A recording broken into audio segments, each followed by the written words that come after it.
ఈ మధ్య కాలంలో సెలబ్రిటీలు సోషల్ మీడియాని ఒక సాధనంగా వాడుతున్నారనే విషయం అందరికీ తెలిసిందే. సోషల్ మీడియా ద్వారా ఫ్యాన్స్ కి ఈజీగా రీచ్ కావచ్చనే అభిప్రాయం చాలా మందిలో కూడా ఏర్పడింది. అయితే కొంతమంది సెలబ్రిటీలు ఈ సోషల్ మీడియా ద్వారా తమ టాలెంట్ ని బయటపెడుతున్నారు. సరిగ్గా ఇప్పుడు అదే పని చేసింది నటి సురేఖ వాణి. ఇటీవల కాలంలో బాగా పాపులర్ అయిన సెలబ్రిటీస్ లో నటి సురేఖ వాణి ఒకరు. క్యారెక్టర్ ఆర్టిస్ట్ గా సినిమాలో నటించి సురేఖ వాణి మంచి గుర్తింపు తెచ్చుకున్నారు.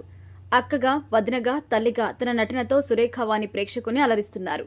అయితే ఈ మధ్య ఆమెకి పెద్దగా ఆఫర్లు రావడం లేదు. ఈమె వెండితెర మీద కనిపించి చాలా కాలం కూడా అయింది. సురేఖ వాణికి యాక్టింగ్ చేస్తున్నారా అనే గుర్తింపు సోషల్ మీడియా ద్వారా వచ్చింది. సురేఖ వాణి సోషల్ మీడియాలో యాక్టివ్గా ఉంటారు. సినిమా విశేషాలతో పాటు వ్యక్తిగత విషయాలు కూడా షేర్ చేసుకుంటూ ఉంటారు. కూతురు సుప్రీతతో కలిసి సురేఖ వాణి చేసే హంగామా అంతా ఇంతా కాదు. అందం విషయంలో కూతురితో పోటీ పడుతూ ఉంది. ఈ మధ్య కూతురు సుప్రీతతో కలిసి వైన్ తాగిన వీడియో కూడా వైరల్ అయింది. కబాలి సినిమా నిర్మాత కేపీ చౌదరికి సురేఖ వాణి బహిరంగంగానే ముద్దులు పెట్టడం అప్పట్లో సంచలనం సృష్టించింది. ఇదిలా ఉంటే తాజాగా సురేఖ వాణి తన కూతురుతో కలిసి దిగిన ఫొటోస్ వైరల్ అవుతున్నాయి. అందాల ఆరబత్తుతో కూతురితో పోటీ పడుతోంది సురేఖ. కూతురికి ఏమాత్రం తీసిపోని విధంగా అందాలు ప్రదర్శిస్తోంది.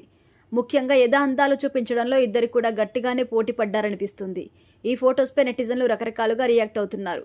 వయసు పెరిగే కొద్దీ సురేఖ వాణి అందం పెరిగిపోతుందని కొందరు స్పందిస్తుంటే, ఒకరిని మించి మరొకరు చూపిస్తున్నారంటూ మరికొంతమంది నెటిజన్లు కామెంట్ చేస్తున్నారు. ప్రస్తుతం అయితే ఈ ఫొటోస్ సోషల్ మీడియాలో వైరల్ అవుతున్నాయి.